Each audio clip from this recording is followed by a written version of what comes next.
Alrighty, have you ever been so excited for a deck that you just have to build it before the commander even comes out? I mean, I've done that with a few of the commanders recently, but let's go ahead and do just one more.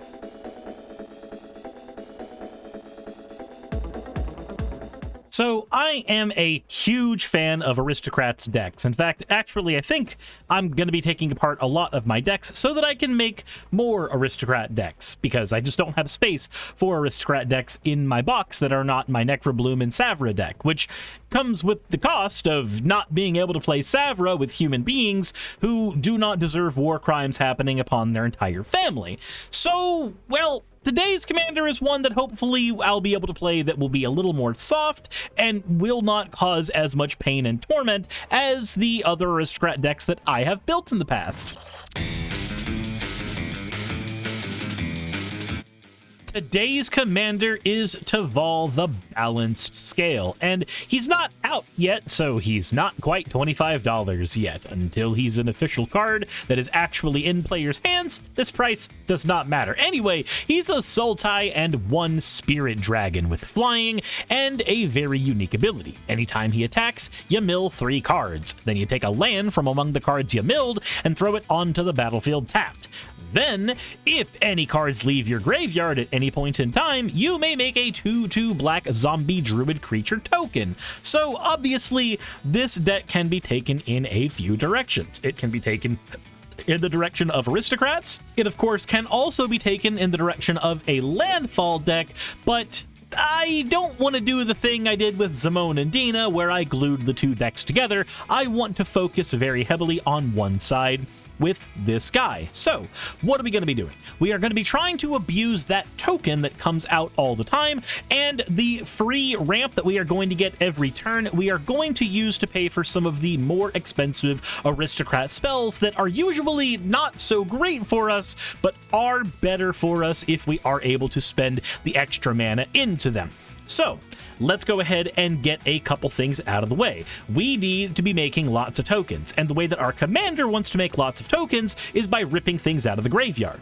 As such, we are going to be running with a nice 12-card reanimation and recursion package, with the first and probably one of the most important pieces being Perennial Behemoth. With this behemoth, we can play lands from our graveyard. The reason this is so important is not only does this mean we don't have to draw into our lands, allowing our deck to actually have a lower land count than would normally be optimal, but the Perennial Behemoth also allows us to make massive use of our commander's ability. Our commander is throwing cards into the graveyard willy-nilly and only grabbing us 1 land every time. With 3 cards going into the graveyard each time, there's a chance 1 or 2 lands get milled at the same time, so oftentimes we will be able to rip a land out with the behemoth, and of course be able to get a token when we do that.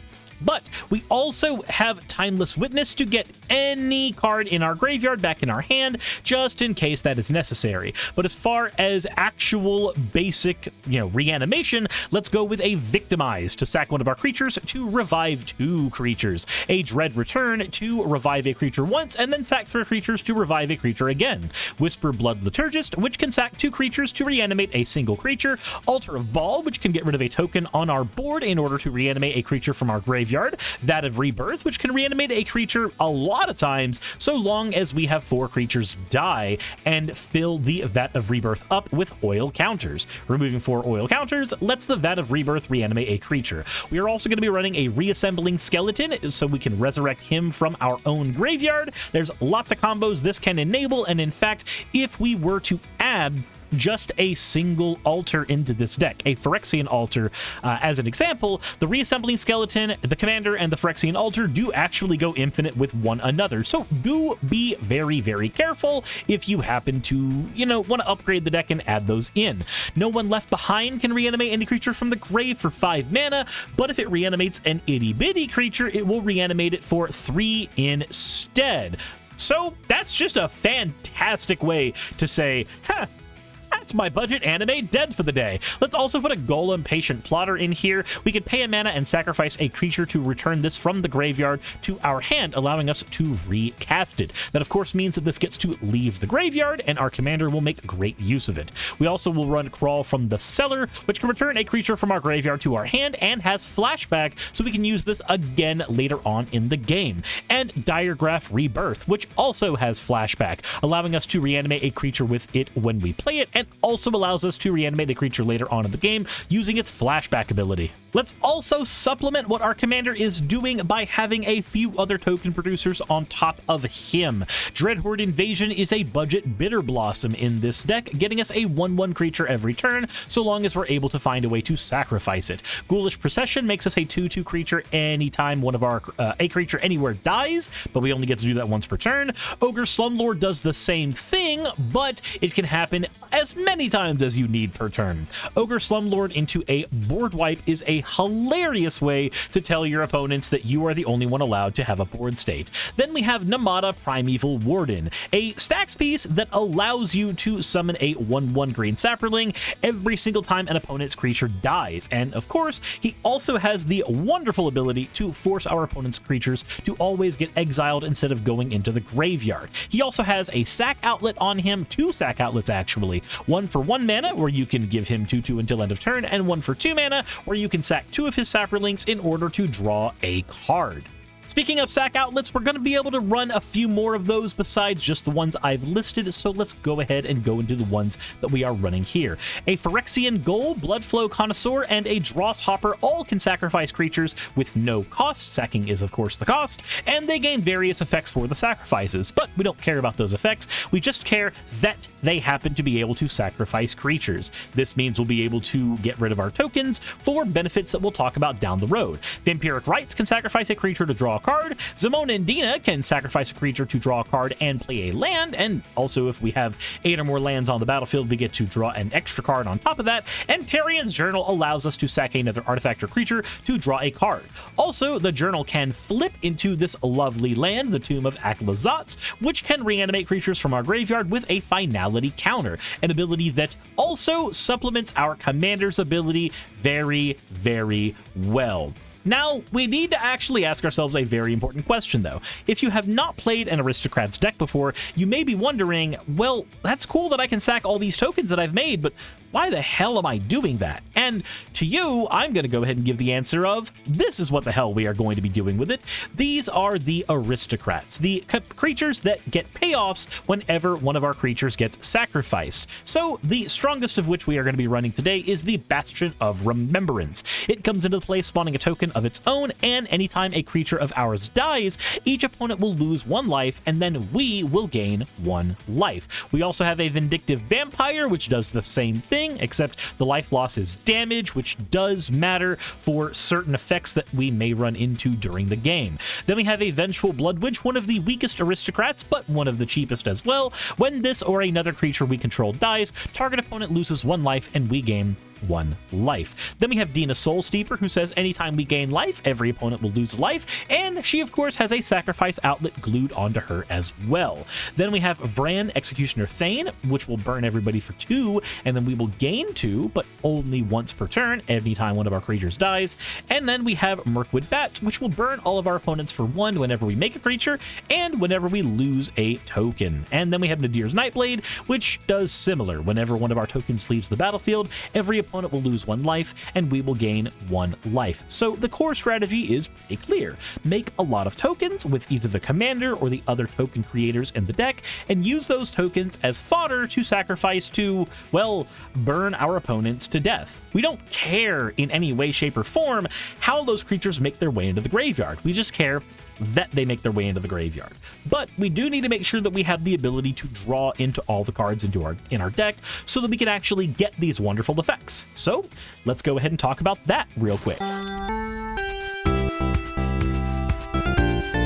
We are going to be running a 10-card draw engine, but remember that we do have some supplemental ways to draw in our sacrifice outlets. So firstly, we're going to talk about Eureka Moment and Urban Evolution. We do want to make use of the extra lands we gain access to in this deck, and cards that allow us to run even further ahead with our land ramp are a fantastic way to benefit from that. And also, if you happen to pick up this deck on TCG Player, I wish I was sponsored, but I'm not, then these are also wonderful cards to let you bridge into a landfall version of this deck as well. Then we have an Obsessive Stitcher, which allows us to loot and also can sacrifice herself to reanimate a creature from our graveyard, which is fantastic given what our commander does when we reanimate. A Dreadwing Scavenger can also put reanimation targets in the graveyard for us because he loots every time he enters the battlefield or attacks. And if we happen to have a big enough graveyard, he'll get 1/1 and Death Touch, making him a 3/3 flying Death Toucher. And since we have a lot of creatures dying, let's benefit from that. Twinblade Assassin says at the beginning of our end step, if one of our creatures died, then we get to draw a card. Warden of the Cycles will do very much the same thing. Morbid Opportunist does the same thing, but on every player's turn. Undead Augur does the same thing, but only when we lose zombies, which normally would be an issue, but a lot of our token production from our commander is zombies. Death Reap Ritual is Morbid Opportunist, but of course it is, just an enchantment, so it survives board wipes. And then we have Moldavine Reclamation, which gives us a life gain and a card draw every time any creature we control dies. Now, normally I try to have only 3 mana or less, with the exception of Death Reap Ritual, Moldavine Reclamation, draw power in an Aristocrat's deck, but we get to run a bit more expensive draw power like Moldavine Reclamation, like Urban Evolution, like Twinblade Assassins, because we are running a commander that gives us free land drops every single turn, meaning it's far easier to play these more expensive spells without getting hurt for running these more expensive spells. That all said, we do still need to make sure that our opponents are sufficiently disrupted, otherwise we are going to lose a lot of our games. So let's go ahead and talk about disrupting their strategies. We are going to be running a 13-card removal package in our deck because, well, we can run a lot of removal in an Aristocrat's deck because there are a few cards that benefit our strategy very well that also just happen to be removal pieces. First of all, there is Refute, which can counter any spell and then draws us a card and discards a card. Fantastic for a deck that can reanimate creatures as much as ours can. We have another way to negate other spells with Negate to counter any non-creature spell. Then the cards that benefit us the most by far are the Fleshbag Marauder types. Fleshbag Marauder enters the battlefield and forces every player to sacrifice a creature. He is supplemented by a Demon's Disciple and a Cursed Marauder and a Plague Crafter, which all do basically the same thing, making our opponents sacrifice a creature whenever these come out. Plague Crafter is the strongest of these by far because it can hit Planeswalkers as well, and players who are not able to pay the cost of Plague Crafter do have to discard a card at the end. The second strongest one to me is the Accursed Marauder because he dodges one of the ways you can protect yourself from Edict effects, which is by making tokens, and Accursed Marauder just so happens to say non-token creature. And because we're making everybody sacrifice creatures, let's also add in one of my favorites, Savra, Queen of the Golgari. Whenever we sack a black creature, we can pay 2 life and make every opponent sacrifice a creature with us, meaning we can double dip on effects like Accursed Marauder. And we can triple dip if we happen to have a Butcher of Malakir out as well, giving us this ability as a carte blanche ability that we do not run out of at any point. No paying life, no stipulation that it has to be a sacrifice ability. He's just all around the strongest version of this ability that isn't strapped to an enchantment. Then we have Rise of the Witch King to make every opponent sack a creature as well as ourselves, and then we get to reanimate any permanent from our graveyard in doing so. Then we have Deadly Brew, which does the same thing, and it returns a permanent to our hand instead of to the battlefield. Let's also throw in a Putrefy for good measure as an instant cast way to get rid of an artifact or a creature, a Binding the Old Gods to get rid of any non-land permanent we may run into with the ability to ramp us as well, and Drag to the Roots because Delirium is super super easy to hit in a deck like ours. We may lean heavily into creatures, but we are also running 11 sorceries, 5 instants, 8 enchantments, and 5 artifacts, as well as all of our lands. There's plenty of ways to hit Delirium in this deck very quickly, so a most of the time 2-mana spell that just blows up a non-land permanent is very hard to pass up. It's a budget Assassin's Trophy in a deck that cannot afford to run an Assassin's Trophy. We also are going to want to make sure that we have lots of ways to wipe the board, so let's put a Necromantic Selection in, since we can blow up all the creatures and then keep our Dragon Commander on the board afterwards, and a Gaze of Granite, which we can use to wipe the entire board away, carte blanche. This also hurts our opponents who are not running green decks far more than other opponents, because they will lose their mana rocks, and players who are playing green but for some reason are still obsessed with running lots of mana rocks will also be hit by the Gaze of Granite and start to wonder why the hell they made that decision. I've actually had this argument before with somebody at my card shop about the value of land ramp versus rock ramp, and they were like, no, rock ramp's better because it's so much faster. And I just did not, I understood that the player was a CEDH player and they had zero concept for what Casual Commander was, but like the idea that rock ramp is always better when rock ramp is always susceptible to Vandal Blast, it was weird to me. But anyway, I digress. That is a conversation for a podcast on another day. That is all of our removal, so now we need to talk about how we are going to ramp up to our, well, fairly inexpensive cards. We get to run a very, very thin reanimation, or not reanimation, but ramp package, because we do not have to worry about land drops very much in a deck with a commander that is supplying us with free ones. Also, we are running an Aristocrat decks, and Aristocrat decks tend to run very low to the ground. Even with the extra mana that we are paying into this version of our deck, our mana curve is still hanging mostly around 2 and 3 for everything. We are actually very, very low. Average number of lands in opening hand is 3, but we still have, there we are. The average mana value in our deck is 3.16, which means we only need to make sure that we have 2 to 3 lands in any opening hand, so we are able to get away with having a very, very thin land and ramp package. That all said, let's go ahead and talk about each of these. Sky Serpent Seeker has flying and death touch, giving us great protection from any type of attacker, while also having the exhaust ability. We can pay 4 mana to reveal the top cards of our library until we hit 2 land cards. We put those onto the battlefield tapped and the rest onto the bottom of our library in any order. For 4 mana, it's very hard to argue that getting an explosive vegetation on top of our snake that is able to block damn near anything in the game that could threaten us is a bad move. It's just a fantastic card. Then we are going to be leaning mostly into other creature versions of ramp so that we can sacrifice them as an Aristocrat deck. Wood Elves grabs any forest out of our deck. Clifftop Lookout gets any land out of the top cards of our deck. Farhaven Elf grabs a basic land from our deck, and Elvish Rejuvenator grabs a land from the top 5 of our deck. Then we have a Search for Tomorrow to grab a basic land, and we get to play it on turn 1 because of the suspend ability, and our other turn 1 plays are Wayfarer's Bauble and Font of Fertility, which are the exact same cards with a different splash of paint. They can be sacrificed for 2 mana to grab a basic land from our deck and throw it onto the battlefield tapped.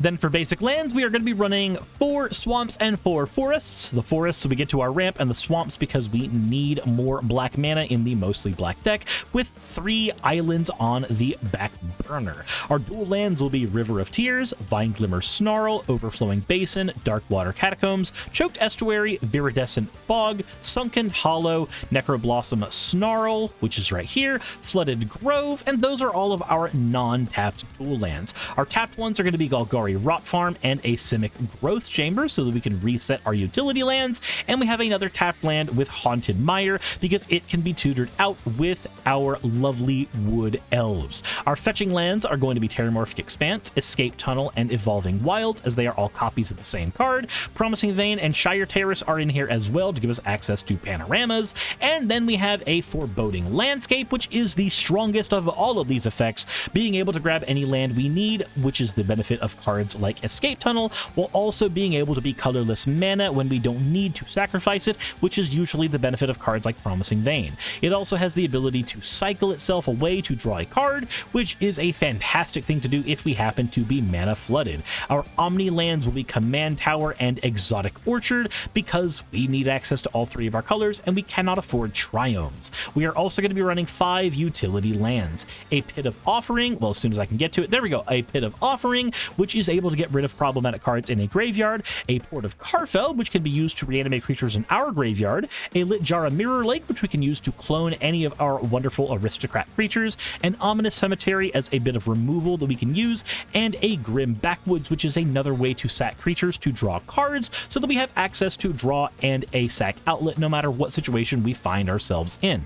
Also, just a side thing, because of the way I record these videos, it is very funny to me when I'm trying to move my mouse over here to hit the Pit of Offerings to show you it, and I end up mousing over the bracket information for the deck, and I have to just wiggle around to figure out how to solve this particular problem. Just an issue with how I record videos, that's all that is. Anyway, that all said, that does do it for every single card in the deck. Now we gotta talk about how to play this thing, so let's get into that.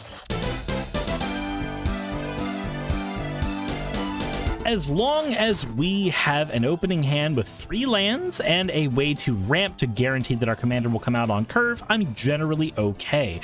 Also, having access to one of our Aristocrat pieces early that is also a sack outlet in Dina is also fantastic. So let's gamble on this opening hand by drawing a card and starting out with playing a, well, I'd like to play Flooded Grove as a filter land, but that means we won't be able to play Font of Fertility. So we're going to go ahead and bite the bullet on a tapped Choke Estuary. Moving into turn 2, we draw a Twin Blade Assassin. Let's go ahead and play the Overflowing Basin. Tap 2, and let's get the Font of Fertility out onto the board and ready to go. Moving into turn 3, we have a Shire Terrace. I think the move is going to be playing the Flooded Grove, and let's see here. We're just going to go ahead and tap 3 and get that Clifftop Lookout out there, letting us go 1, 2, 3, hitting the Command Tower, and let's go ahead and throw these to the bottom. The reason we are doing that instead of sacking the Font of Fertility is it's always good to use your mana on curve if you have the option. So let's move into turn 4, and there we have a Fleshbag Marauder. Now, let's play Shire Terrace, and what I want to do is I want to make sure that our opponents are disrupted. So let's make sure that 2 mana is available for the Font of Fertility. Let's tap 3, Fleshbag Marauder comes out, disrupts everybody by making them sack a creature, and then we will get rid of the Font of Fertility to go into our library and grab ourselves a land. Right now, what we are missing is more black mana, so we are going to choose a swamp and then move to turn 5. We get to play a Forest down, and I think it's time to go ahead and drop our commander on the board. For 4 mana, he will come out. Boom. Here is Teval. Whenever he attacks, we mill 4 cards, and then we get a ability, which is great for reanimation. Let's also make sure that we'll have to tap 3 to get the mana correct for this. Let's get Dina Soul Steeper out as well, so we have access to a sack outlet, and we have access to a thing to benefit our Aristocrat strategy. Moving into turn 6, we draw an Accursed Marauder. I think the thing that I want to do right now, let's see here. I'm going to safety crack. I'm going to safety crack the Shire Terrace because we don't have a land in here yet. We want to make sure that we always have a land in grave before swinging our commander. Otherwise, it is a gamble when we swing with our commander. So we're going to pop the Shire Terrace to get our swamp out. And we are going to enter combat. Swing at somebody with our commander, milling 1, 2, 3 cards. That Golgari Rot Farm coming down would be great. Let's go ahead and put that down and throw the swamp into our hand, throwing these 2 into our graveyard. All right, that will automatically summon a zombie token because of that. So let's go ahead and get that zombie on the board. Now we have at least a token. We have 5 mana to spend. What do I want to do here? I think the move is going to be to pay 1, 2, 3, 4, 5 and get Twin Blade Assassins out. Now, while it would have been fantastic to have the Dross Hopper out on a previous turn, I didn't know that the mana was going to sequence exactly this way. Maybe the Dross Hopper would have been the better move, because then we would have had a draw from the Twin Blade Assassins right here, but that is a lesson learned in blood. Let's move on to turn 7. Let's play a land for the turn, and all right, we don't have a draw until the Twin Blade Assassins goes live, so let's go ahead and disrupt our opponents a little bit. Let's go ahead and tap out. Yep, that is 1, 2, 3, 4, 5 mana. A Cursed Marauder and Demon's Disciple will come out, making our opponent sacrifice 2 creatures altogether. And let's swing with our commander, milling 1, 2, 3, putting this Exotic Orchard onto the battlefield.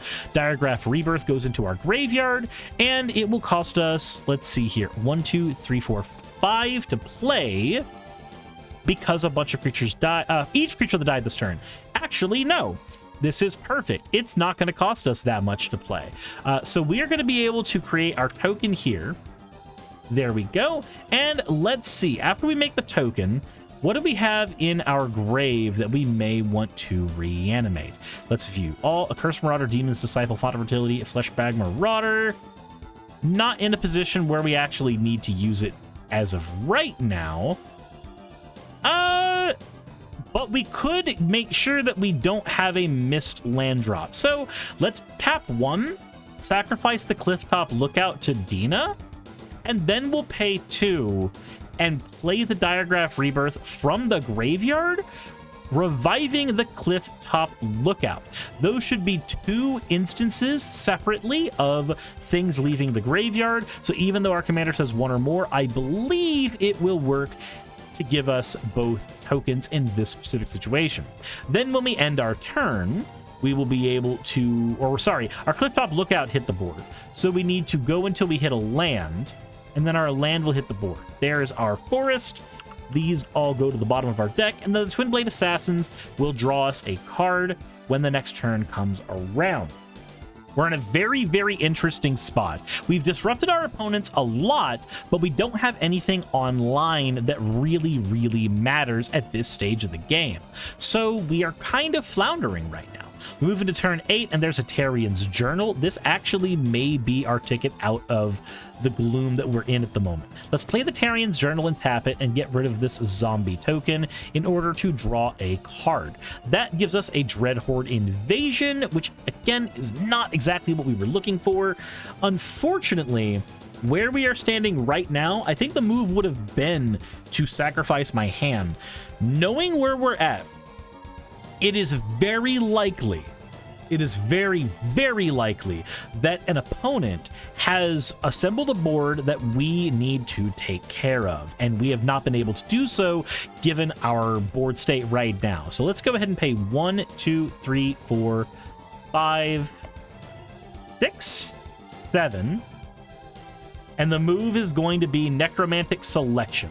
We are going to wipe everything off the board, and we are going to keep our Twin Blade Assassins to give us a draw to rebuild. But everything else is going to the grave, and our commander is going to the command zone. Now, I'm not super keen on not having the commander, but as of right now, this Twin Blade Assassin is more important than the commander in our current situation. We are going to then play a Necroblossom Snarl, which is going to kind of play tapped. And let me double check that I spent my mana correctly during the turn. 1, 2, 3, 4, 5, 6, 7, 8, 9, 10, 11. Actually, we have a little bit of open mana still. Because we only use, let's see, 1, 2, 3, 4, 5, 6, 7, 8, 9, 10. No, we have 1 open mana still. So we can actually play the Dreadhorde Invasion and then pass on to our opponents. They have lost their entire boards. They have to rebuild. Normally, I'd be okay ending on turn 8, but we have board wiped everybody and reset them back. Our Twin Blade Assassin draws us a card. That's Rise of the Witch King. That is a fantastic draw for us to have. And now when our turn comes up, we are going to be able to add a zombie army to the board as a 1/1 and draw a Vengeful Blood Witch. Sweet. Now we are cooking with gas. Now we're doing exactly what we need to do. Let's go ahead and pay 1-2, get that Vengeful Blood Witch on the board. 1-2, get the Dross Hopper on the board. Let's do 1, 2, 3, 4. Rise of the Witch King. Let's sacrifice the zombie army away. And what is probably the most important card in our graveyard right now? It might be the Dina Soul Steeper. Yeah, it's going to be the Dina Soul Steeper. That's going to be the thing that we get back with that ability after sacrificing and making everybody disrupt. And then we are going to tap the Tarian's Journal and get rid of our hand that doesn't exist to flip over. And let's go ahead and see where's the turnover. Boom. To flip over the Tarian's Journal. Now, as we end our turn, we get to draw one extra card because of our Twin Blade Assassin, and our opponents who have been set back once again are in an awkward spot. But we are no longer in an awkward spot. We have everything we need for the next turn. We move into turn 10. We go ahead and make our zombie token. Now that we've disrupted our opponents a lot, I think it's time to go ahead and start doing fun things. 1, 2, 3, 4, 5, 6. There's our commander. Let's go ahead and tap our Tomb of Aklazot and spend 1, 2, 3. Right? Are we doing that way? Are we doing that way? No. Let's not do the Tomb of Aklazot yet. No, we have better ways of doing this. We have 1, 2, 3, 4, 5, 6, 7 mana available. Moldervine Reclamation would allow us to rebuild.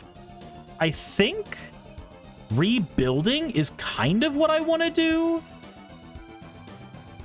Man, yeah, that is kind of what I want to do. We're going to do 1, 2, 3, 4, and 5. And we're going to get Moldervine Reclamation out. And now when we sacrifice things like this zombie token, boom, we get to gain a life, making everybody burn. So now when we sack things, here's the order of operations. Vengeful Blood Witch will burn somebody for 1 and gain us 1 life.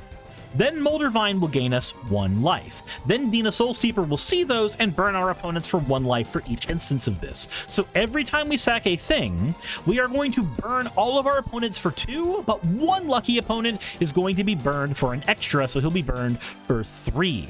Where we are sitting right now, that Moldervine Reclamation is going to draw us a singular card.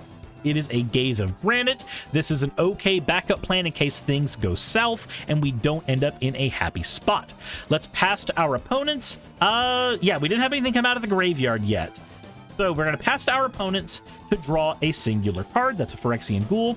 And when our next turn comes up, we are going to win the game here. We get 2, and we've had to disrupt our opponents a lot to make this happen, which has been unfortunate, but it is not the end of the world. If you've played Aristocrats before, it is a control deck through and through. So let's see here. We draw a Sky Serpent Stinger. We have a Phyrexian Ghoul. We've made a zombie army. The first thing we're going to do is sacrifice that zombie army. We're going to burn everybody for 2, and we're going to draw a card. Now we have a Namada.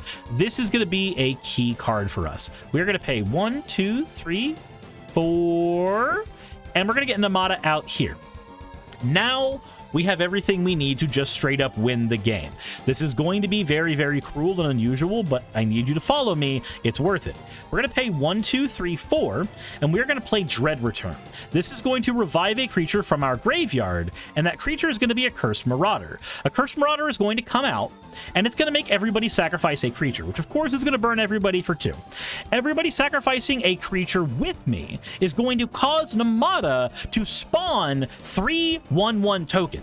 We are then going to sacrifice those 3 1/1 tokens in order to cast Dread Return from the graveyard.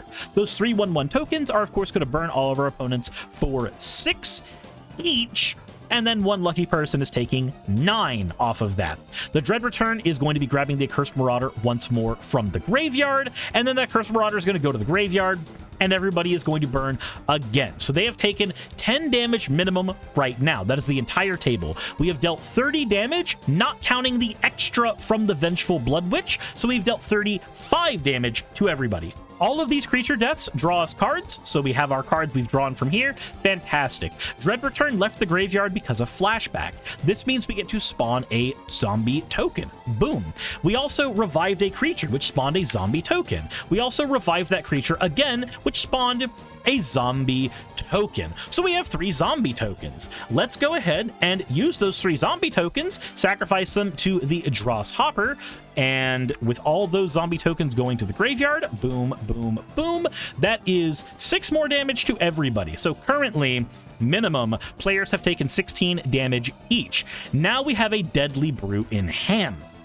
We are going to pay 1, 2, and no, we're not going to do it that way. We're going to pretend I tapped my mana like somebody who no, we actually can do it that way. We can 100% do it that way. We're going to pay 1, 2, and we're going to play Deadly Brew. This is going to make everybody sacrifice a creature, and then when they do, they are going to, the thing that's been happening the entire time is going to happen. Before we do this Deadly Brew, though, we are going to have to do the Tomb of Aclazotz. The Tomb of Aclazotz is going to summon this Accursed Marauder. There we go. We have to tap it this way. This Accursed Marauder from the grave. This Accursed Marauder comes out, making everybody sack a creature, and because it came out of the grave, that spawns us, as usual, a zombie token. And then Namada, because we did that, is going to see a bunch of Saprolings come onto the board.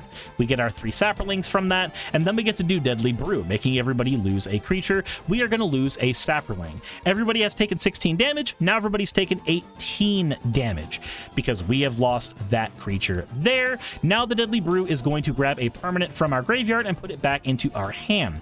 We are going to choose Demon's Disciple to go back into our hand. Demon's Disciple is a creature leaving our graveyard, so we get to spawn another zombie creature token by doing that. Players have all taken 18 damage so far. We sacrifice this Saproling. Players will all have taken 20, 22, 24, 26, and I forgot to mention, we reanimated an Accursed Marauder. So we actually have 3 more Namada tokens. So let's count those 2. That is 1, 2, 3 on top of that. That is going to be 32 damage. Now, remember, for every 2 damage we deal, 1 lucky person has taken 1 extra damage. This means that there is 11 damage unaccounted for. If everybody's taken 32, I can't math. That's 16 damage unaccounted for. That means at least 1 player is alive with 8 life. All we have to do is sack 3 creatures to kill that 1 unlucky player. And wouldn't you know it, our commander and Namada and Twin Blade Assassin are all creatures still on our board. We sacrifice them. The table in its entirety has taken 38 damage. We sack Dross Harvester to himself. The table in its entirety has taken 40 damage with an extra 20 damage of spillover divided as we want to anybody we need. And remember, for every creature we have sacrificed, we have drawn a free card, and we've disrupted our opponents with a board wipe. We have a board wipe in hand in case something goes wrong here. We are in a very, very good spot.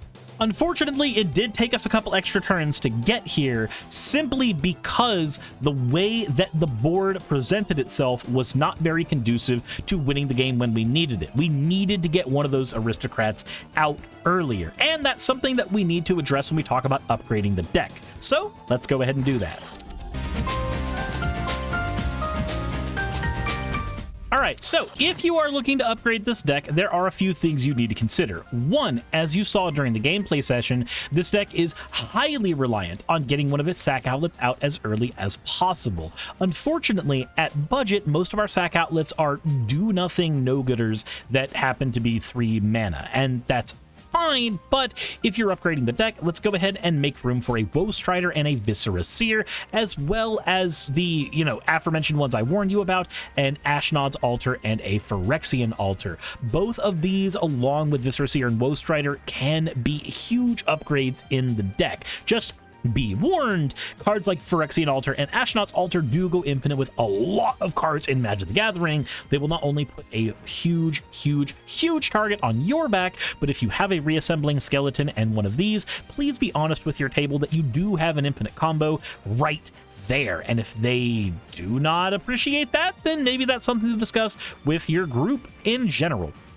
Also, another thing that we can improve with this deck by inserting just a little bit of extra cash into it is the mana cost of our reanimation spells. Cards like Reanimate end up doing a lot more because they cost a very small amount, and our deck does generate a lot of life, so cards like this do not hurt us anywhere near as much. We can also change out cards like the Perennial Behemoth with a Conduit of Worlds because we get that playing lands from the graveyard ability and the ability to re-get other important permanents out of our grave, like our Butcher of Malakir and stuff like that. Speaking of which, you can throw a Grave Pact in the deck if you really want to upgrade it that far. That is up to you.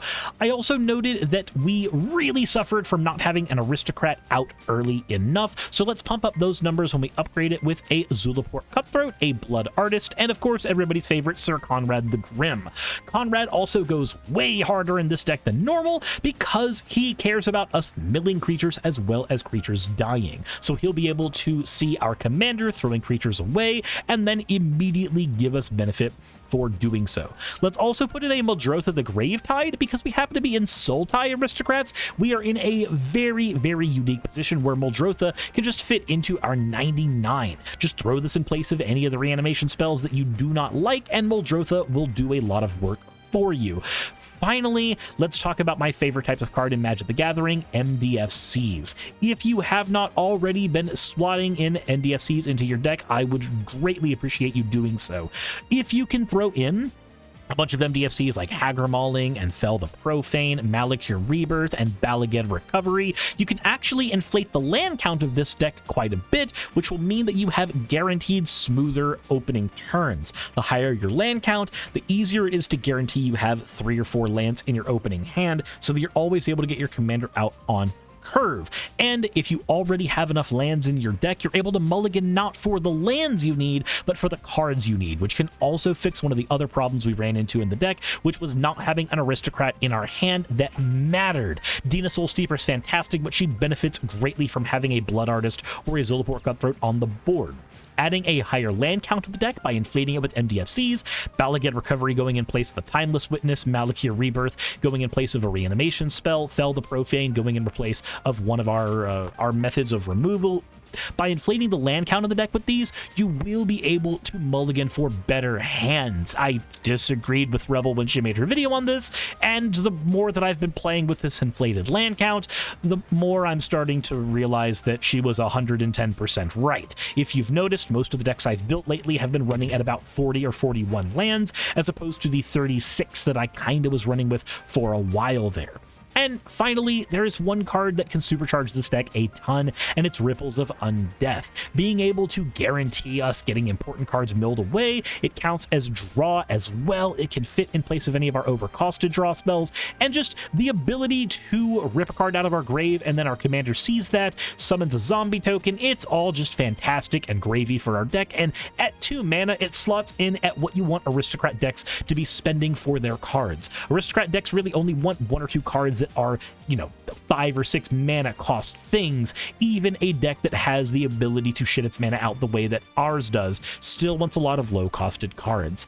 That all said, that is a lot, but I think that just says more about how much I enjoy playing Aristocrat decks than it does about anything else. This is one of my favorite styles of deck of all time, and of course, when you enjoy a deck type that much, you're gonna have a lot to say about it. That all said, let's go ahead and get into the end of things. If you enjoyed the video, please let me know in the comment section below. I appreciate any feedback y'all have down there as well, and of course, if you have not already considered checking out my live streams, I stream Monday through Thursday on YouTube and on Twitch. I've got a politics channel where I talk about real life shit, which you may find interesting if you care about the way that the country's going right now. Also, if you want to support me directly, there is a Fourth Wall shop and of course a Patreon shop as well, where you can support me directly. Finally, please consider subscribing to this channel, as it helps me out a ton. That all said, thank you all for watching. I appreciate appreciate each and every one of you for being here and checking out my shit. As always, insert end of video tagline here. Hey, thanks for making it to the end of the video. I really could not do any of this without all of you. Those of you watching, and especially those of you who support me on Patreon. I wanted to go ahead and take a minute to thank all of you who do that, because with YouTube being what it is these days, I really cannot do this full time without the support from each and every one of you.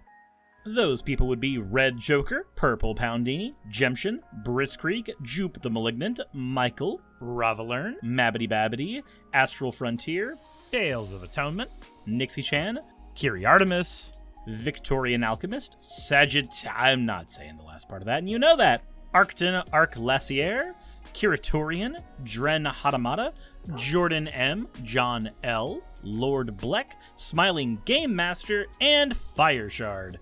Thank you so very much. But since you're here, why not go ahead and try watching another one? There should be one that's on the screen right now. And if you are a patron of mine, I wanted to go ahead and thank you again for all of your support.